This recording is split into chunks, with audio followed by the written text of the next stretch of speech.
It's been 15 years since South Africa hosted the 2010 FIFA World Cup. But have you ever wondered, where are those 2010 Bafana Bafana stars now? Let's take a nostalgic look back at the squad that carried the nation's hopes.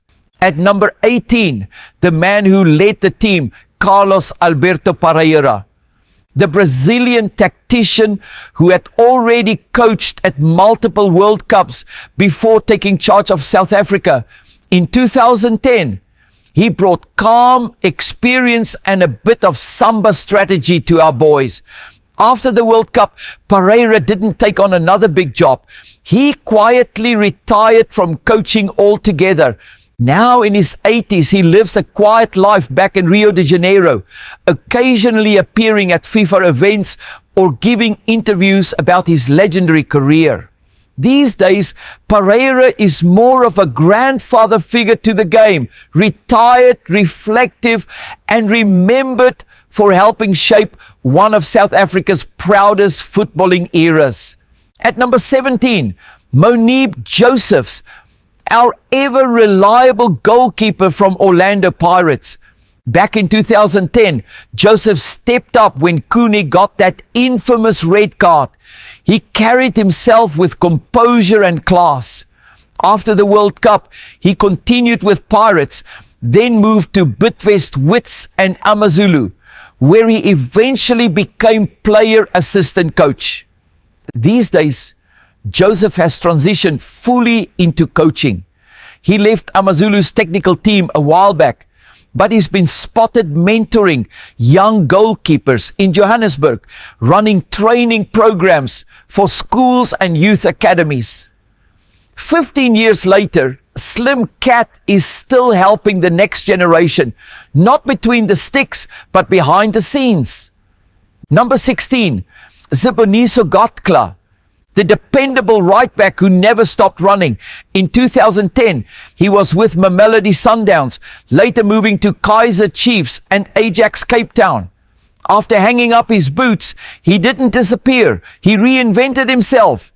He went back to school, earned his law degree, and by 2024 had become a qualified lawyer and business operations manager at a Johannesburg media firm. From defending the goal line to defending contracts, he proved that footballers can have brains and business sense. In 2025, he's a full-time professional, lawyer, consultant, and a proud graduate showing others how to win beyond the pitch. At number 15, Tsepo Masilela, our pacey left back who took on the world's best wingers with fearless tackles. In 2010, he was playing overseas at Maccabi Haifa in Israel, and his performances earned him praise across Europe. He later returned to Kaizer Chiefs, where he became a key part of their golden years. Today, Masilela lives a quiet life, mostly out of the public eye. He retired a few years ago and has focused on his family. Occasionally, he's seen at football charity events, but for now, he's enjoying a peaceful post-football chapter away from the spotlight. Number 14, Aaron Mbazo Mokoena, the captain, the rock, the man who led Bafana Bafana onto that World Cup stage. In 2010, he was with Portsmouth in the English Premier League, tough, vocal, and respected by his teammates. After retirement, Mokoena didn't rest. He went straight into football development, starting his own sports academy and later joining Cape Town City as an assistant coach. As of 2025, Mokoena is still deeply involved in South African football, coaching and scouting young talent. He's living proof that leadership doesn't end when the final whistle blows. At number 13, Anele. Anele was one of the best right backs of his generation, plying his trade in Belgium with Genk during the World Cup. He later returned home to play for Mamelodi Sundowns, winning league titles and becoming a fan favorite. Sadly, Anele's story ended tragically in 2020 when he lost his life in a car accident. He left behind a lasting legacy, remembered for his professionalism, his humility, and the joy he brought to fans across the country. Rest in peace, Anele. Number 12, MacBeth Sibaya, the calm, experienced midfielder from Russia's Rubin Kazan. In 2010, Sibaya was the silent engine of the team, always disciplined, always working. After retiring, he swapped the pitch for the dugout. By 2025, he's part of the technical staff at Durban City FC, still sharing his knowledge with young players. 15 years on, Sibaya is still serving the game, just from the other side of the white line. Number 11, Katlego, killer Mphela. In 2010, he was one of our most dangerous strikers, strong, clinical, confident. Playing for Mamelodi Sundowns, Mphela was known for his long-range goals and composure under pressure. But life after football took a humble turn. After retirement, he stepped away from the limelight and started working as a car salesman in Midrand. When photos of him surfaced online, fans rushed to defend him, saying a job is a job and praising him for his humility.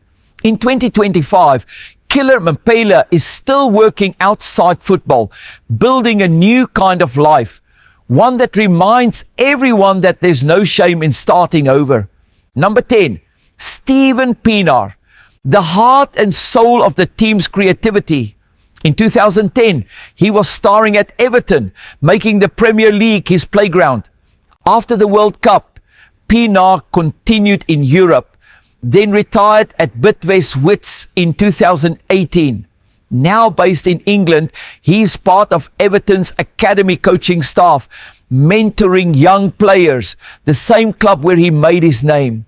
Every once in a while, he also appears on TV as a pundit, breaking down games with that same sharp football brain that used to unlock defenses. From Soweto to Goodison Park and now to the next generation, Steven Pienaar never stopped contributing to the game. Number 9, Teko Modise, the crowd favorite, the stylish midfielder who could pick a pass no one else saw. At the time of the World Cup, Teko was playing for Orlando Pirates at the height of his fame. After a long career that took him to Mamelodi Sundowns and Cape Town City, he retired around 2019. Since then, Modise has explored coaching courses, charity events, and occasional TV appearances. He's living a quieter life now, but has hinted that he might one day coach full-time. The general might not be on the field anymore, but his influence on South African football culture still strong as ever. Number 8, Reneilwe, Yeye, Letsholonyane. In 2010, he was Kaizer Chiefs midfield metronome, calm, classy, and always reliable. He played for years afterward, finally retiring around 2019. Today, Yeye has taken his leadership to the next level, working as a youth development consultant and football analyst. He's often on radio and Supersport TV, giving deep insights into local football while also helping nurture young players. In 2025, Yeye is still shaping the future of South African football, just without the boots. Number 7, Matthew Booth, the gentle giant. Remember those Booth chants? That was love, not hate. He didn't get much World Cup game time due to injury, but he was one of the most popular figures in the squad. After retiring, Booth became one of the top football pundits in South Africa. In 2025, he's still a familiar face on Supersport and radio, analyzing games, mentoring young players, and running a sports turf business. From centre back to media man, Booth remains a respected voice in the game. Number 6, Thwala. In 2010, he was a solid left back for Orlando Pirates. Unfortunately, injuries cut his career short soon after the World Cup. Unlike some of his teammates, Lucas chose to live a private life. He stayed out of the public eye, and as of 2025, there's little information about what he's up to, but those who remember him know he was one of the most consistent defenders of his generation, a quiet worker who did his job with no fuss. Number 5, Itumeleng Khune. At just 22 years old, he was already a Kaizer Chiefs star in 2010. He went on to become a club legend, captaining Chiefs for over a decade. By 2025, Khune has officially retired, ending a record-breaking 25-year career at Amakosi. The club offered him a youth coaching role, but he turned it down, saying he wants a bigger position, either in first-team coaching or scouting. He's taking time to decide what's next, but one thing's for sure, Khune's name will always be etched in South African football history. Number 4, Bernard Parker, the hard-working forward who gave everything every match. He was at FC Twente in the Netherlands during the World Cup and came home to join Kaizer Chiefs afterward. Now at 38, Parker is still playing. Despite suffering a serious injury in 2023, he made a comeback for TS Galaxy, continuing to show that age is just a number. In 2025, he's still chasing goals and mentoring younger teammates, one of the few from 2010 still active on the pitch. Number 3, Siyabonga Nomvete, one of South Africa's greatest ever forwards. By 2010, he was already a veteran, but still sharp, still dangerous. He finally retired in 2020 after a long career, but he didn't leave football behind. Nomvete is now part of AmaZulu's technical team, working as an assistant coach and mentoring strikers. Every young forward in Durban dreams of learning from Bele. Still humble, still smiling, still living for football. Number 2, Surprise Moriri, the clever attacking midfielder from Mamelodi Sundowns. He spent almost his entire career there before retiring. Now Surprise is giving back to the club that made him a star. He's a youth development coach at Sundowns, working with the under-19s and helping shape the next generation of champions. Even off the field, he continues to surprise by nurturing talent instead of scoring goals. Number 4, Bongani Khumalo, the young intelligent centre-back who impressed everyone in 2010. He even earned a move to Tottenham Hotspur after the tournament. Although he never played in the Premier League, he had a solid career back home with SuperSport United and Bidvest Wits. Khumalo retired in 2021 and has since gone into business and media. He runs part of his family's poultry company and occasionally appears as a TV analyst.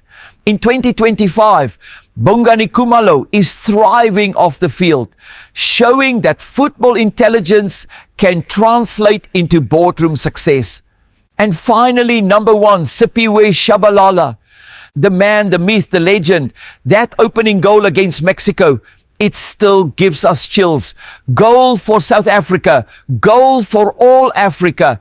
The stadium erupted and his arms stretched wide in celebration, an image frozen in time. After years at Kaizer Chiefs and a short stint in Turkey, Tshabalala finally retired. Today, Shaba is a businessman, philanthropist, and brand ambassador. He works with several companies and runs community football projects through his foundation. He's often seen motivating kids, attending charity games, and representing the classy side of South African football. No longer scoring screamers, but still inspiring millions. So there you have it. every single player and coach from the 2010 Bafana Bafana World Cup squad 15 years later.